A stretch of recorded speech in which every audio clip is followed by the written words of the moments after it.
"We've got to trim dead weight," my father-in-law announced at the board meeting, pointing straight at me. "You're finished. Pack your trash and get out." My wife, seated beside him, added, "And I'm filing for a divorce." "You deserve nothing." They gave me an hour to leave. The very next day, their phones were lighting up with 88 calls before I even left the building because. Can you imagine the gut-wrenching moment when your entire life, everything you've poured your heart and soul into, shatters in a single, brutal instant? That's exactly what happened to me. And the absolute worst part. The people closest to me pulled the trigger. Chapter 1. The betrayal, ****. I was standing there, a whiskey in my hand, lost in the opulent buzz of my father-in-law, Montgomery Blackwell's, retirement party. For 10 long years, I had busted my ass, my entire life, transforming Blackwell Industries from a floundering mess into a billion-dollar powerhouse. Every single morning for a decade, I was the first one in, the last one out. I sacrificed weekends, holidays, everything to resurrect a company Montgomery had nearly driven into the ground. The room glittered with champagne and designer clothes. My wife, Diana, floated through the crowd, utterly in her element. Her dark hair cascaded perfectly down her back. She was Montgomery's only child, the princess of the Blackwell dynasty, but she'd never once shown an ounce of interest in actually running the family business. Then Montgomery tapped his glass. His face was ruddy from all the alcohol. "Attention, everyone," he boomed. "The moment has arrived." The crowd quieted. I moved closer, a thrill of anticipation building. This was it. The speech we'd rehearsed. The one where he'd formally announce me as CEO. We'd talked about this transition for years. "Blackwell Industries has been my life's work," Montgomery boomed again. "But every dynasty needs new blood." Diana slipped to her father's side, beaming. I caught her eye, and she quickly looked away. Something cold, a tight knot, started to form in my stomach. "That's why I'm thrilled to announce that Blackwell Industries will soon be in the capable hands of none other than." He paused dramatically. "Nolan Pierce." The crowd gasped. I froze. The name hit me like a physical blow. A punch to the gut. Nolan Pierce stepped forward from behind Montgomery, his confident smile revealing perfect teeth. Nolan. Diana's college sweetheart. The man she'd dated for 5 years before me. The guy who had mysteriously reappeared in our lives just 6 months ago, brought in as a business consultant. Time for new blood. Montgomery boomed again, slapping Nolan on the back. My gaze snapped to Diana. She wasn't surprised. Instead, she was smiling at Nolan. A private, intimate smile I hadn't seen in years. Her eyes sparkled with something that made my blood run ice cold. "I've always believed in forward thinking," Montgomery continued, oblivious. "Victor has done adequate work maintaining what we built, but Nolan brings fresh vision and the pedigree this company deserves." Adequate? 10 years of 70-hour weeks. 10 years of navigating the company through recessions and market crashes. 10 years of increasing profits by 300%. Adequate? Nolan raised his glass, utterly smarmy. "I'm honored, sir, and I promise to take Blackwell Industries to heights it's never seen before." Montgomery nodded approvingly. "Diana always said you were destined for greatness." Diana blushed, avoiding my gaze, and then it all clicked into place. The late nights. The sudden, business trips. The text messages she'd shielded from my view. I set my glass down carefully, almost reverently. Without a single word, I walked to the coat closet, retrieved my jacket, and headed for the elevator. No one even noticed my departure. All eyes were on their golden boy. The prodigal son returned. In the parking garage, I sat in my car, staring at nothing. 10 years of my life erased in a single, brutal moment. My marriage. My career. My future. All of it built on quicksand. My phone buzzed. A message from Lawrence Reeves, my personal attorney and the only person at Blackwell Industries who had been loyal to me, not the Blackwell name. Heard this isn't legal. Call me. I didn't respond. Instead, I drove home, packed my essential belongings, emptied the safe of important documents, and left a note on the kitchen counter: enjoy your new life. As I drove away from the home I'd shared with Diana for 8 years, the shock, the searing pain, started to crystallize into something harder, colder. By Monday morning, they would all learn a fundamental truth about Victor Harlow. I didn't get mad. I got even. Chapter 2. The Foundation ****. I checked into an upscale hotel downtown, making sure to request a suite with a direct view of the Blackwell Industries headquarters. I ordered room service, poured myself a scotch, and immediately started making calls. By midnight, I had secured a temporary office in a discreet location and arranged meetings with some key players for Saturday and Sunday. But as the adrenaline started to fade, the memories, the sharp edges of betrayal, flooded in.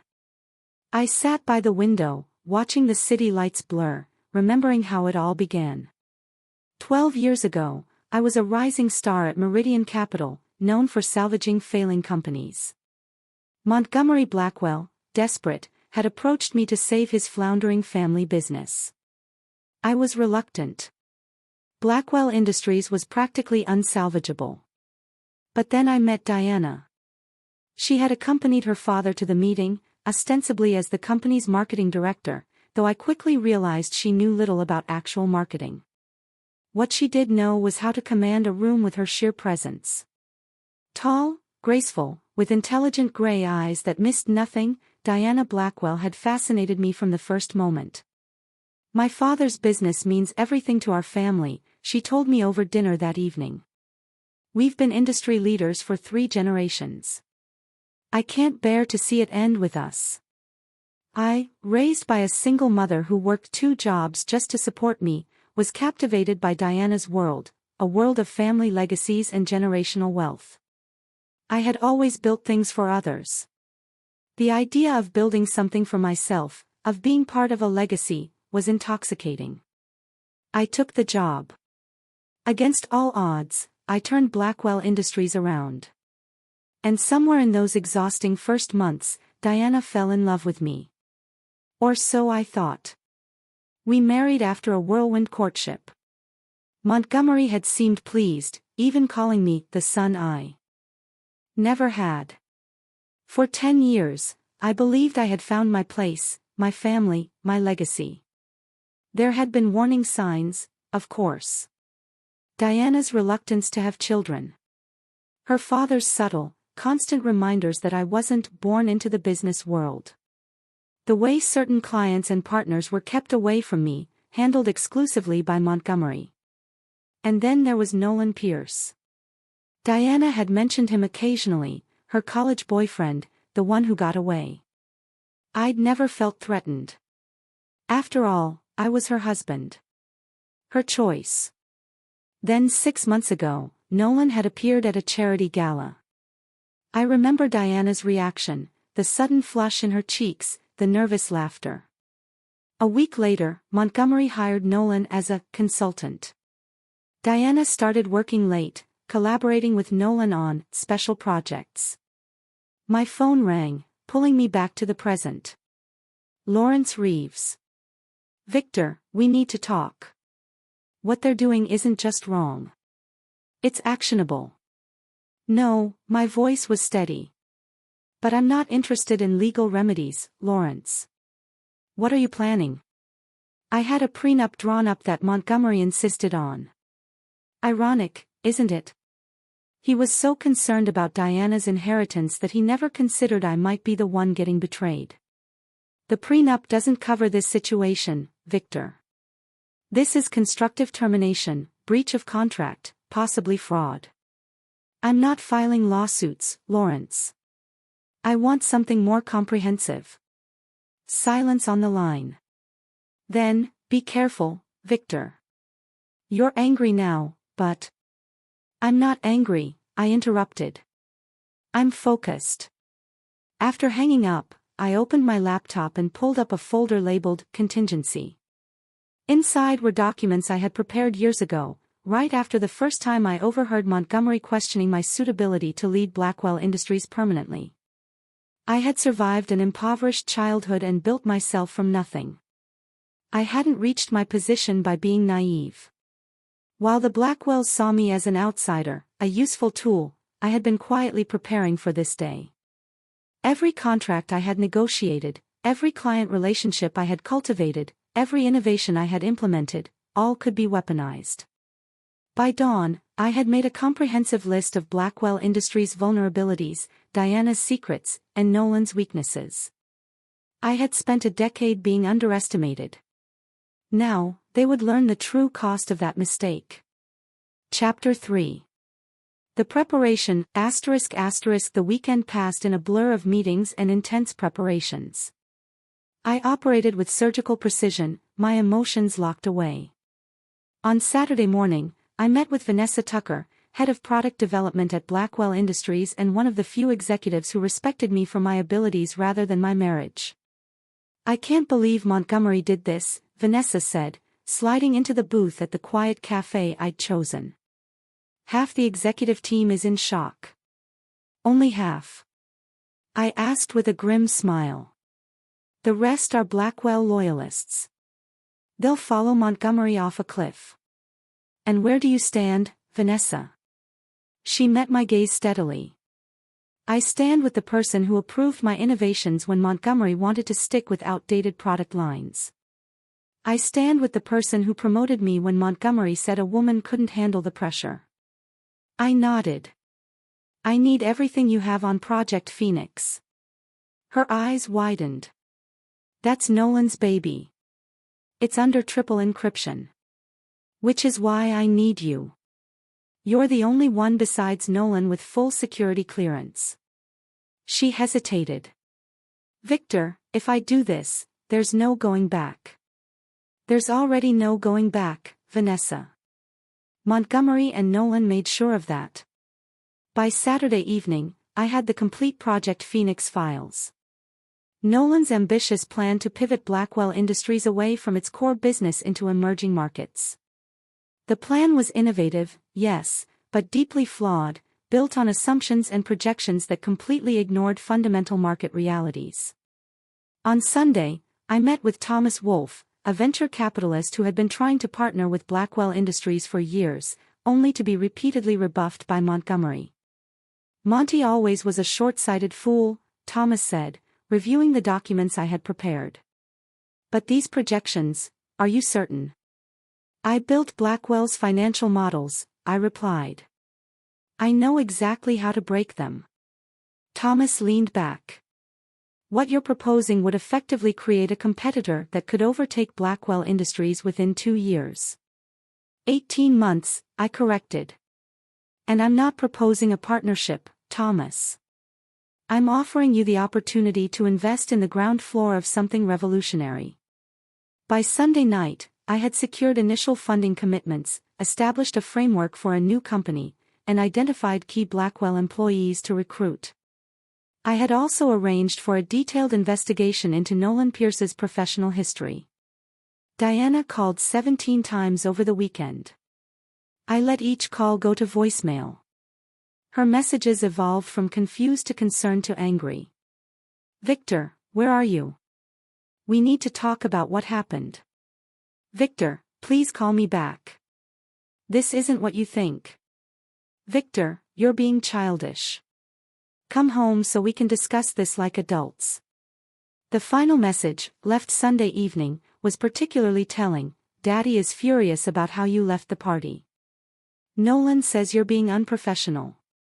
If you want to salvage anything from this situation, you need to accept reality and come home now."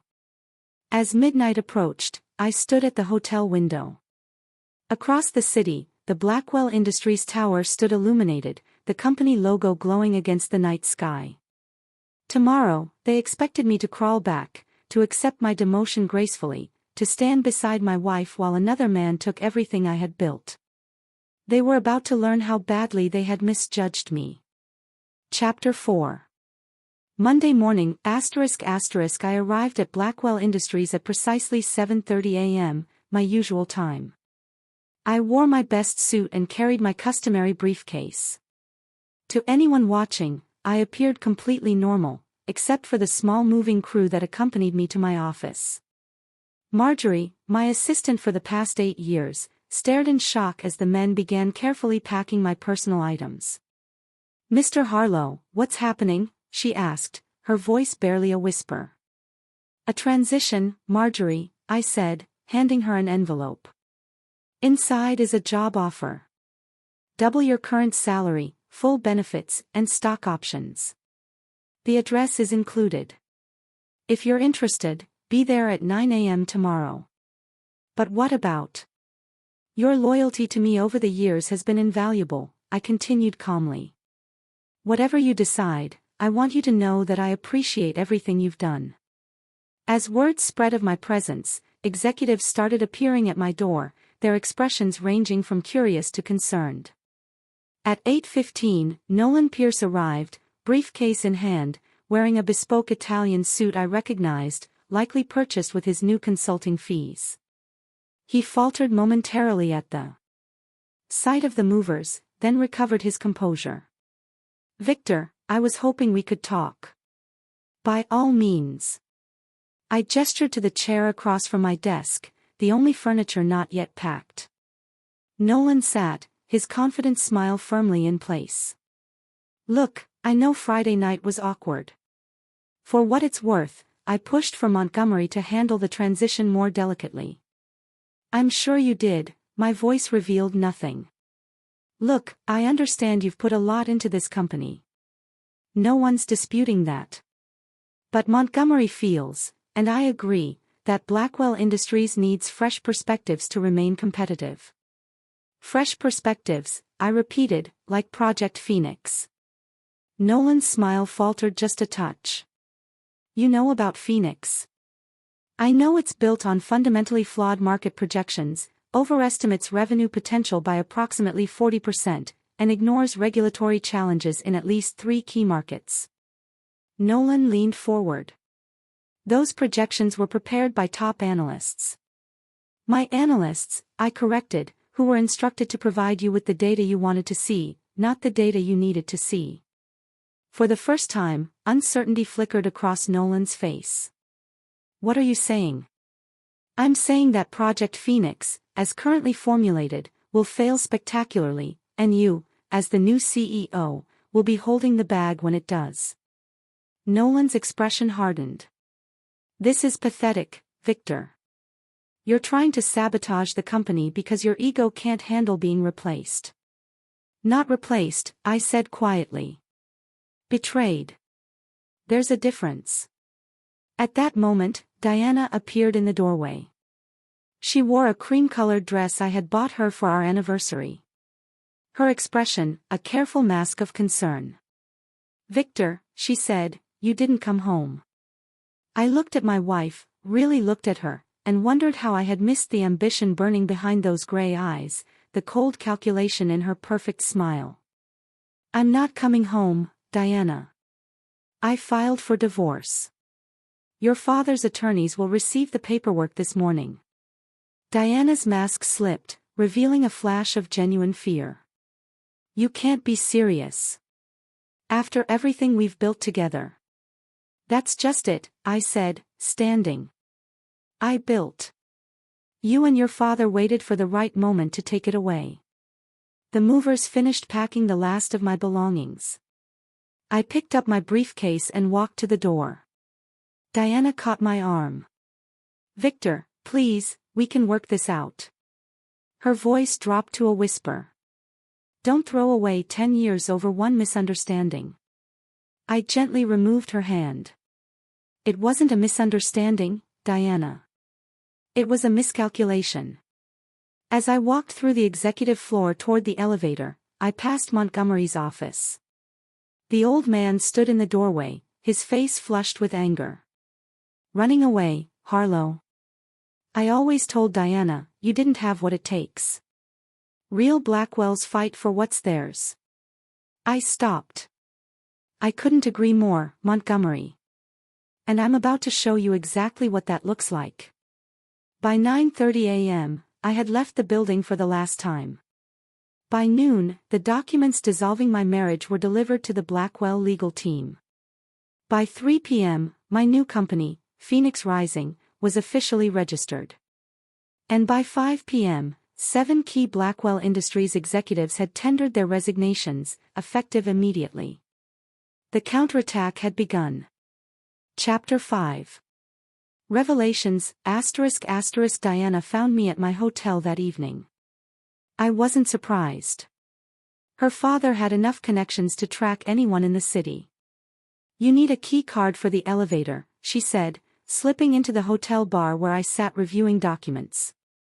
And yet here you are, I replied, signaling the bartender for another scotch. Diana slid onto the stool beside me. She had changed into a simple black dress, her makeup understated, her hair pulled back, the look she wore when she wanted to appear vulnerable. You've been busy today, she said. Half the product development team resigned. Vanessa Tucker emptied her office and disappeared. 7 executives gone without notice. The remaining 7 will announce their departures tomorrow. Diana paled. You're trying to destroy my father's company. Your father's company? I laughed softly. The company he ran into the ground before I saved it. The company I rebuilt with my sweat and sacrifice. That company. Our company, Diana amended. Our life, Victor. Whatever you think happened. What I think happened, I interrupted, is that you and your father used me to salvage Blackwell Industries. Once it was profitable again, you orchestrated my replacement with your former lover. How am I doing so far? Diana's eyes narrowed. It wasn't like that. Nolan's return was coincidental. Nothing in your world happens by coincidence, Diana.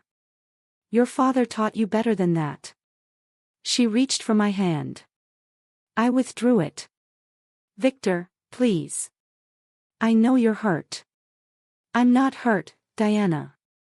I'm awake. She changed tactics, her expression hardening. What do you want? Money? A settlement? Name your price. I already have what I want. Clarity. I gathered my documents. 10 years ago, I thought I married a woman who loved me. Now I know I married a Blackwell. Someone who sees people as resources to be used and discarded. That's unfair. Is it? Tell me something, Diana. When did you and Nolan reconnect? Was it really 6 months ago, or have you been in contact all along? Her silence was answer enough. How long have you been planning to replace me? When did you stop loving me? Or did you ever love me at all? She met my gaze, her eyes suddenly cold. I loved what you could do for my family. Isn't that enough? Most marriages are built on less. I nodded, a strange relief washing over me. Thank you for your honesty. Finally. What happens now? Diana asked. You take half our assets and run off to start a competing business. Daddy will bury you. Your father insisted on the prenuptial agreement. Remember? I get nothing from the divorce except what I brought into the marriage. Diana smiled triumphantly. Exactly. So this tantrum of yours, stealing our employees, whatever scheme you're plotting, it's pointless, isn't it? I stood. Your father also insisted that I sign a non-compete agreement when we married. The agreement that I had Lawrence Reeves carefully modify before signing. Diana's smile faltered. What are you talking about? The modified clause states that I cannot compete with Blackwell Industries while married to a Blackwell. The moment our divorce is finalized, which, given the prenup, should be remarkably quick, that restriction evaporates. You tricked my father. I prepared for the day when the mask would slip. Today is that day. As Diana absorbed this, her phone buzzed. She checked it, her face paling. What have you done? Nolan says the Phoenix projections are all wrong. The data is corrupted. Not corrupted. Corrected. I simply ensured that Nolan has accurate market projections to work with. If Phoenix fails now, it will be due to his leadership. Not faulty data. Diana stood, her composure cracking. You won't get away with this. My father. Your father made a critical error, I said quietly. He taught me everything about Blackwell Industries, its strengths, its weaknesses, its vulnerabilities. And then he gave me a reason to use that knowledge against him. As Diana stormed out, I felt no satisfaction, only a cold, hard determination. The board meeting was scheduled for Friday. By then, I needed every piece in place. Chapter 6. Counterpoints, ***. The next 3 days unfolded with the precision of a military campaign. I worked from my temporary headquarters, a converted warehouse space that had been prepared months ago, another part of my contingency plan. By Wednesday, 23 key Blackwell employees had joined Phoenix Rising. By Thursday, that number had doubled. Each defector brought valuable skills, client relationships, and institutional knowledge. Thomas Wolfe had secured full funding. Lawrence Reeves had expedited the divorce proceedings, leveraging the prenuptial agreement to bypass normal delays. And Vanessa Tucker had reconstructed the product development pipeline that had been her domain at Blackwell Industries. On Thursday afternoon, I received an unexpected visitor. Montgomery Blackwell himself, red-faced and breathing heavily, was escorted into my office by security.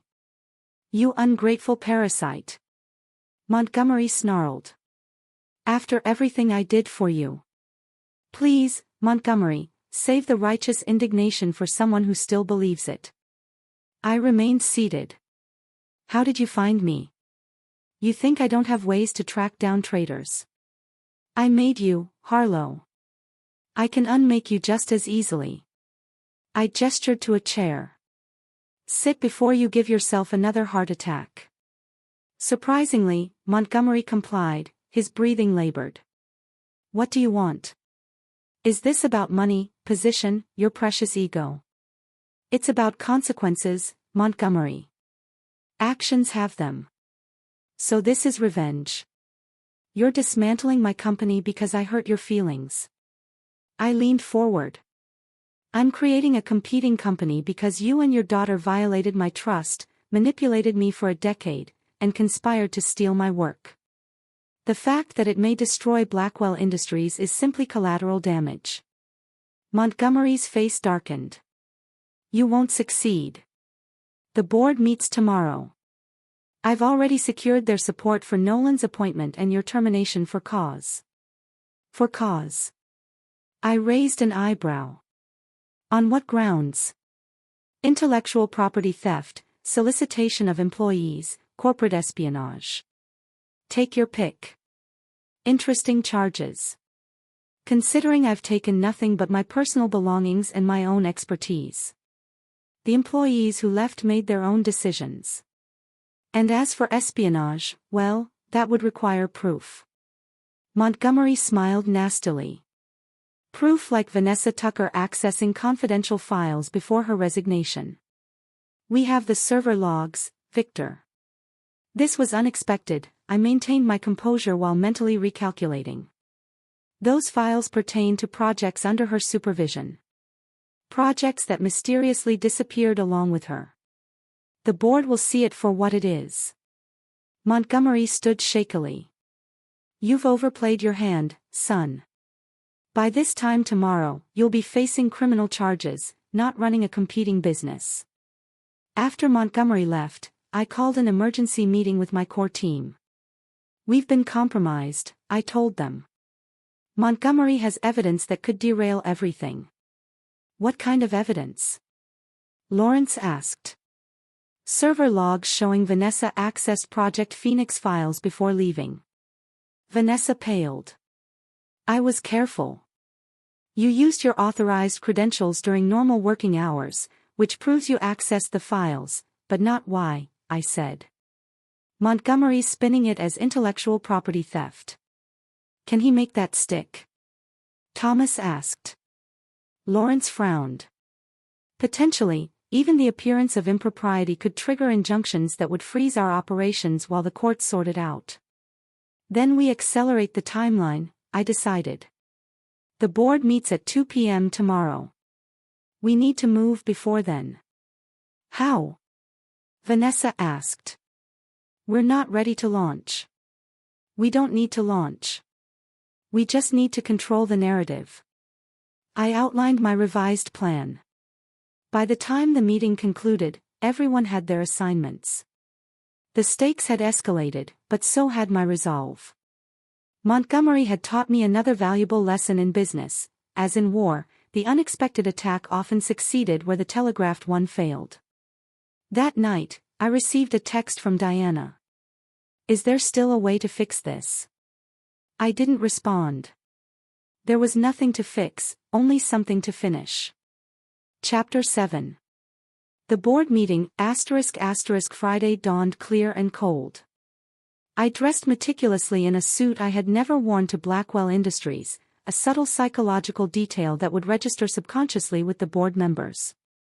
At 1:30 p.m., I walked into Blackwell headquarters accompanied by Lawrence Reeves and Thomas Wolfe. We were expected. I had requested to address the board before any vote on my termination, a courtesy the board chair couldn't reasonably deny. In the boardroom, 14 men and women sat around the massive table, their expressions carefully neutral. Montgomery sat at the head with Nolan to his right and Diana to his left. I noted the strategic positioning, a unified front of the Blackwell dynasty. Mr. Harlow, the board chair, Miss Reynolds, began, you have 10 minutes to address the allegations against you before we proceed with the agenda. Thank you, Miss Reynolds. I remained standing. I'll need less than that. I'm here today not to defend myself, but to extend an opportunity to this board. I distributed folders to each member.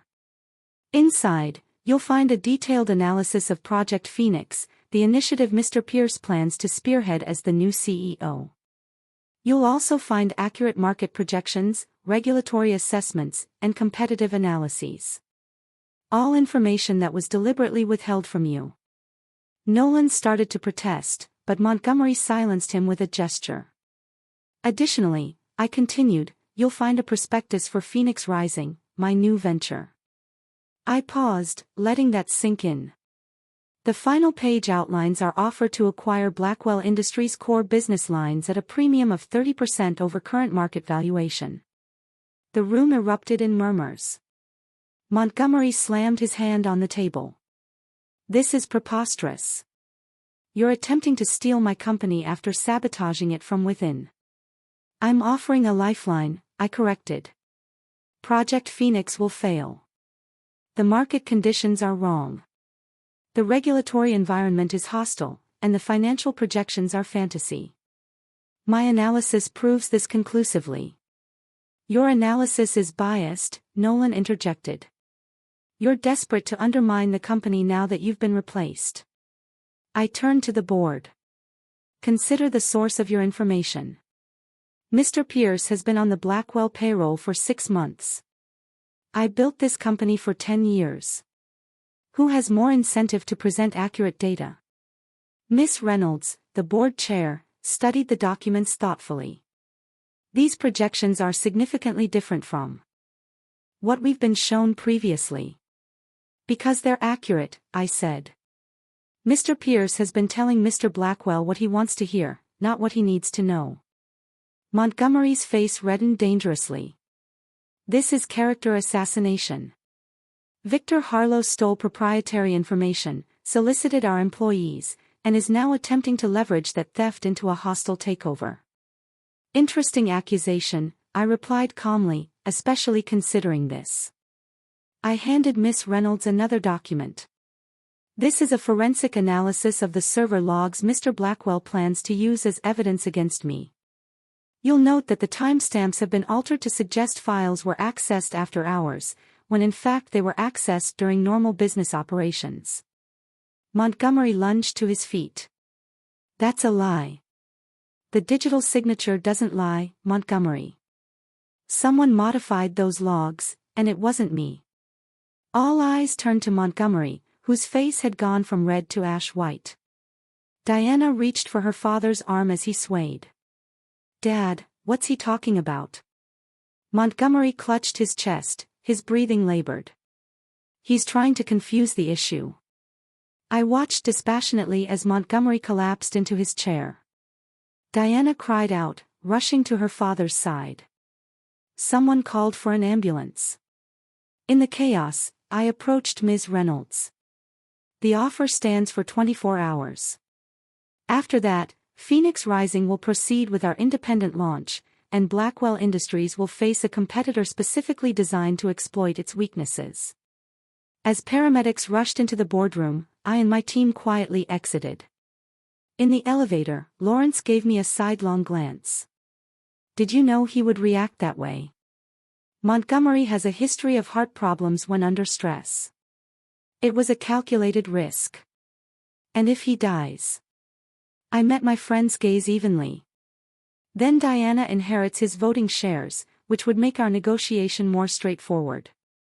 Thomas whistled softly. Remind me never to cross you, Harlow. As we reached the lobby, my phone buzzed with a message from Diana. This is your fault. If he dies, I'll destroy you. I put my phone away. Phase 1 complete. Now for Phase 2. Chapter 8. Revelations and Reversals, **** Montgomery survived. The heart attack was minor, but it forced an emergency postponement of the board meeting. In the interim, Ms. Reynolds initiated an independent audit of Project Phoenix and requested a formal due diligence review of my acquisition offer. 3 days later, I received a call from Ms. Reynolds. The board has concerns, Mr. Harlow.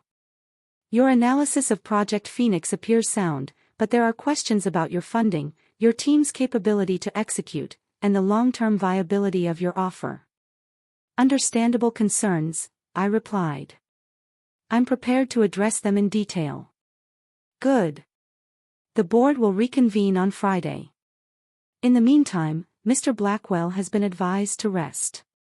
His daughter will represent his interests. I smiled. I look forward to it. After hanging up, I turned to Vanessa. Montgomery sidelined. Diana's taking point.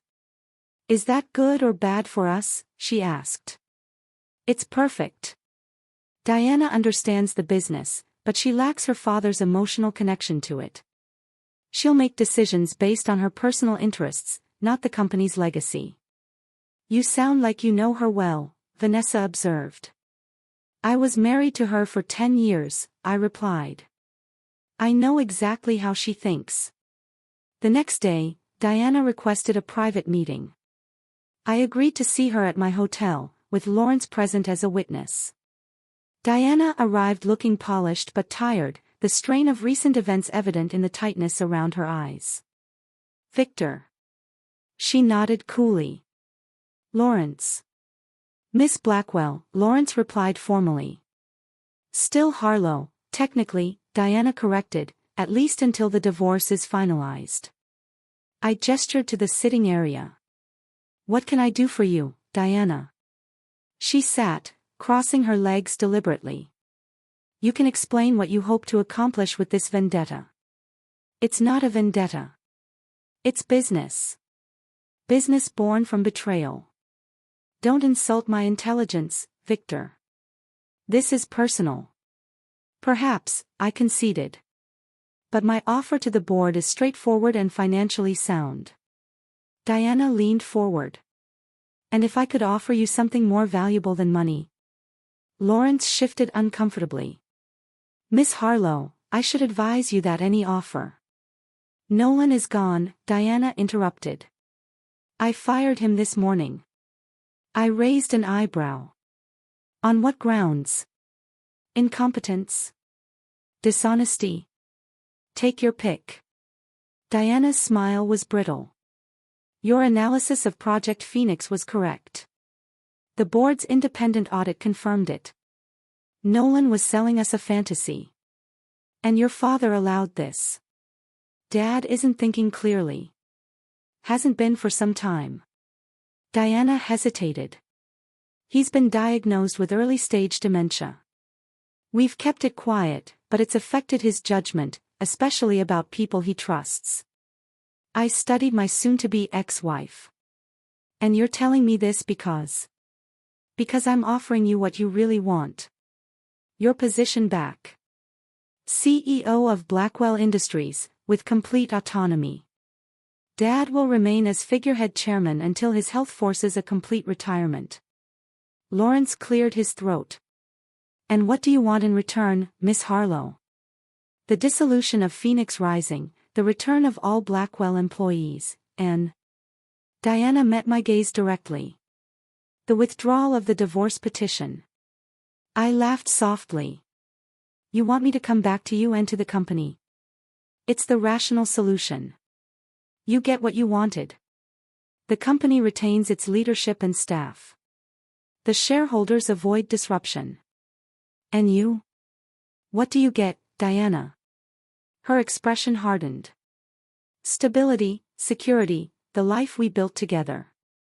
The life you were willing to destroy for Nolan Pierce. Diana waved dismissively. A momentary lapse in judgment. Nolan manipulated both me and my father with false promises and shared history. Like you manipulated me. I stood, walking to the window. You know what's interesting, Diana? You haven't once said you made a mistake because you love me. It's all about stability, security, rationality. Those things matter more than fleeting emotions, perhaps, but they're not enough. I turned to face her. I don't want to come back, Diana. Not to you, and not to Blackwell Industries. Diana's composure cracked. Then what do you want? Why are you doing this? I want what I've earned. Recognition for my work, compensation for my contributions, and the opportunity to build something truly mine. You're being childish, Diana snapped. This is about your ego. No, Diana. It's about justice. For 10 years, I gave everything to your family's company while being treated as an outsider. I'm done building other people's legacies. Diana stood, her eyes cold. Then you leave me no choice. The board meets tomorrow. I'll recommend rejecting your offer and pursuing all legal remedies against you and your accomplices. After she left, Lawrence exhaled slowly. That could have gone better. Actually, I replied, it went exactly as planned. The next morning, I arrived at Blackwell headquarters for the reconvened board meeting. This time, I came alone. Diana sat in her father's chair, her posture rigid. The board members looked tense, keenly aware of the stakes involved. Before we begin, I said, I'd like to modify my offer. Diana's eyes narrowed. We're not interested in modifications. I think the board should decide that. I distributed new documents. I'm withdrawing my offer to acquire Blackwell Industries.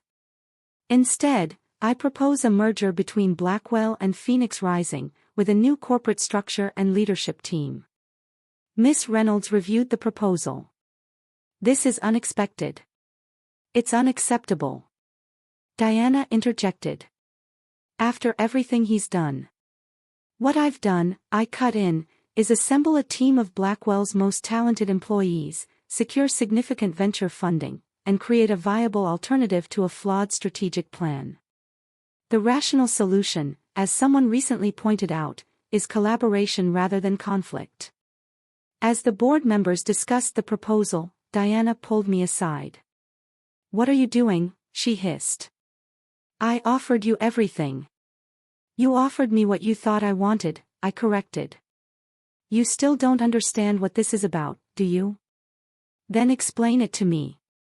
It's about creating something that can't be taken away from me on someone else's whim. The board voted 11-3 to explore the merger proposal, with Diana casting one of the dissenting votes. As the meeting concluded, I checked my phone to find a message from Thomas Wolfe: Phase 2 complete. Ready for Phase 3? I replied with a single word: yes. Chapter 9. The final move, ***. The merger negotiations proceeded rapidly. Both sides recognized the potential synergies, Blackwell's established market position and Phoenix Rising's innovative team and fresh approach. A framework agreement was reached within a week, with me positioned as CEO of the merged entity and Miss Reynolds as board chair. Diana fought the merger at every step, but with Montgomery still recovering and the board firmly behind the deal, her options were limited. The marriage dissolution proceeded in parallel, the prenuptial agreement ensuring a clean break with minimal assets changing hands. 2 weeks after the initial board meeting, I stood in my new office in the Blackwell Tower, unpacking my belongings. The merger would be announced to the public the following day, after the closing documents were signed. A knock at the door interrupted my thoughts. Diana entered without waiting for a response. "Enjoying your victory?" she asked, her voice tight. "It's not about winning or losing, Diana. Spare me the platitudes." She closed the door behind her. "I want to know why. Why go through with a divorce when you're getting everything you wanted professionally?" I set down the book I'd been holding. "Because our marriage was built on a lie. You never loved me. You loved what I could do for your family. And now, what happens now? Now we move forward separately." Diana stepped closer. "It doesn't have to be that way. The company will be stronger with us united personally as well as professionally." "The company will be fine," I said. "And so will I." She studied me, her gray eyes calculating. "You've changed. The Victor the first married would have forgiven me by now. The Victor you married doesn't exist anymore. He died the moment your father announced Nolan as his successor." Diana's expression hardened. "You'll regret this, Victor. One day you'll realize what you threw away." "I didn't throw anything away, Diana. I simply recognized its true value." After she left, I received a text from Lawrence. "Final papers ready. Montgomery signed off. It's done."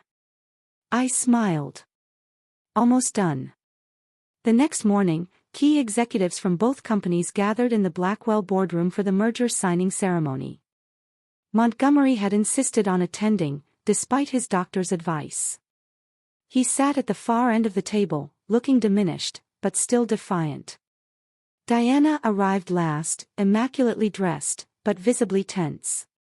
She took her place beside her father, avoiding my gaze.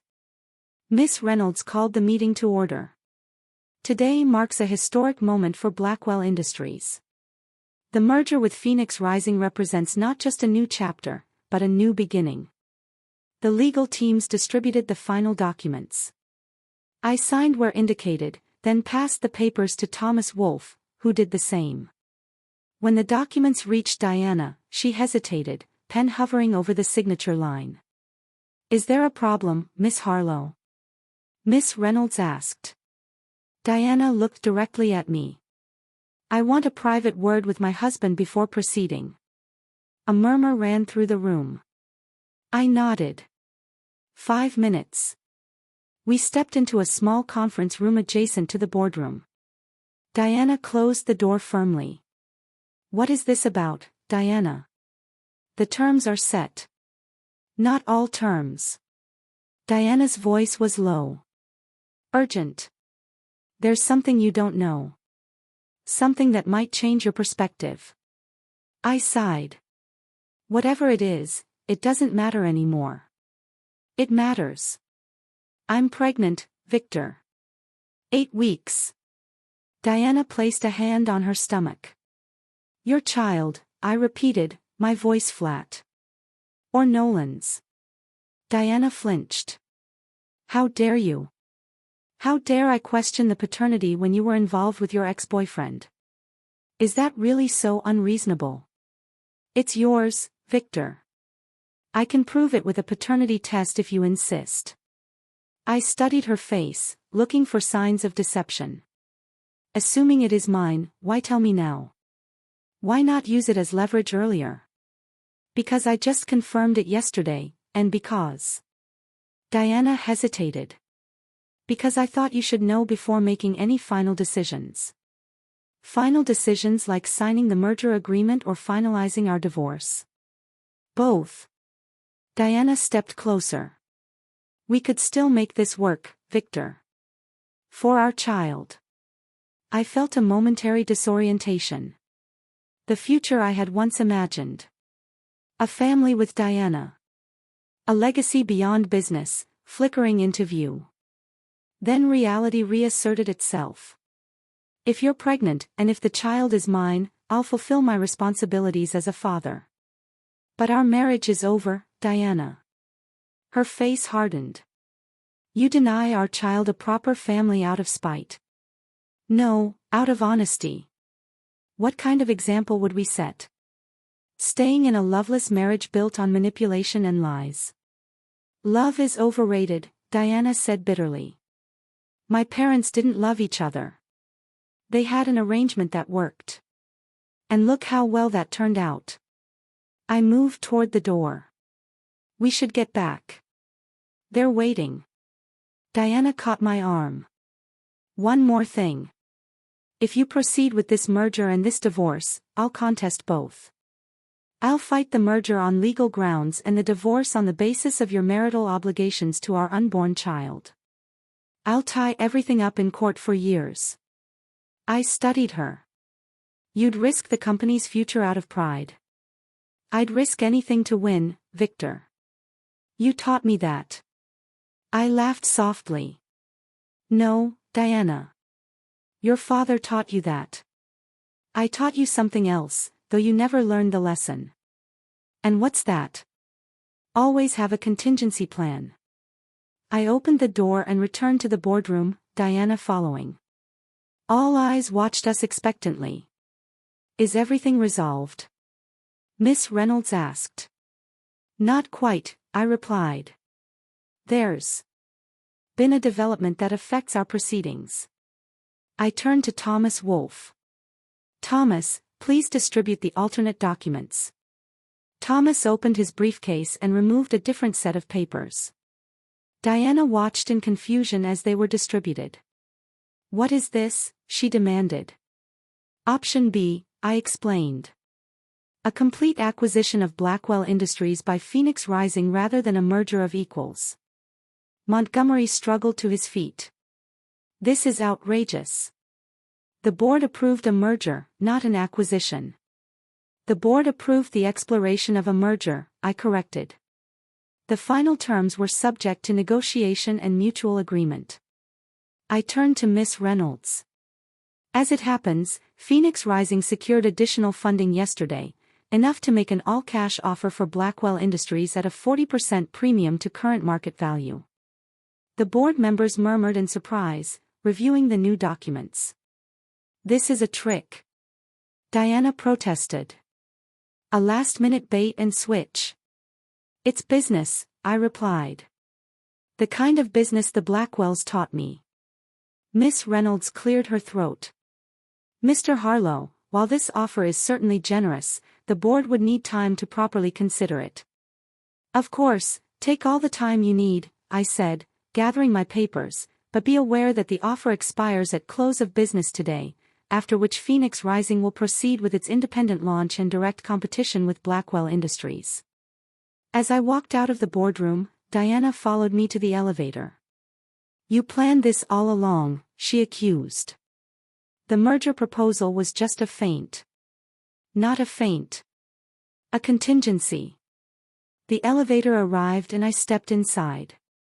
You should know, Diana. I had your pregnancy claim investigated before you even made it. Her face paled. What are you talking about? I've had you under surveillance since the retirement party. I know you visited your gynecologist yesterday. I also know the doctor confirmed you're not pregnant. The elevator doors began to close. Diana thrust her hand between them, forcing them back open. You had me watched. What's the word you're looking for? Manipulative. Calculating. Ruthless. I smiled coldly. I learned from the best. The board won't sell to you. Diana insisted. Not once I tell them what you've done. What I've done is offer a premium price for a company facing significant strategic challenges. The board has a fiduciary duty to consider it, especially with your father's health issues and your demonstrated poor judgment. The elevator doors closed on Diana's stricken face. I descended to the lobby where Lawrence waited. How did it go? Lawrence asked as we walked to the car. Exactly as expected. Diana played her final card, a false pregnancy claim. And the board? They'll accept the acquisition offer. Miss Reynolds already has the votes lined up. Lawrence nodded. And Montgomery? He'll fight it, but his health and the premium price make his opposition irrelevant. And Diana? I paused at the car door. Diana will learn what her father and I both know.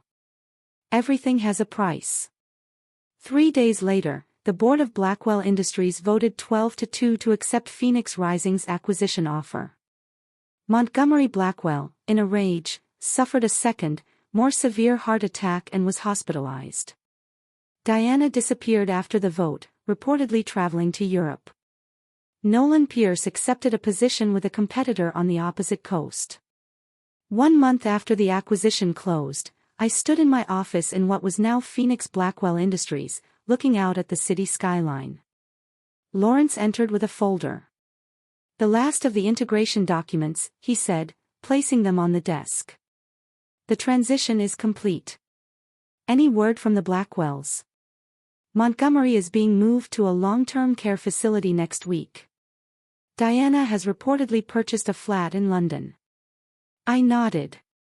And the divorce finalized yesterday. You are officially a free man. I turned from the window. Not free, Lawrence. Just unencumbered. Any regrets? I considered the question. Regrets imply I would do things differently given the chance. I wouldn't.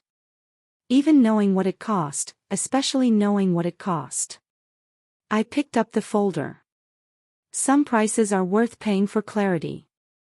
As Lawrence left, I returned to the window.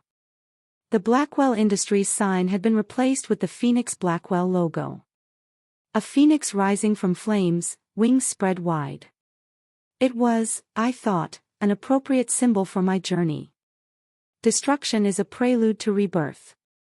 I had lost a marriage built on lies, but gained a company built on truth. In the end, the Blackwells had taught me their most important lesson: never mistake possession for ownership. True ownership came from creation, not acquisition. I had created something that could never be taken away. And in doing so, I had finally created myself. So, tell me, if you were in my shoes, after such a brutal betrayal, what would you have done? Would you have walked away, or would you have fought fire with fire? I really want to know what you think. Let me know in the comments below.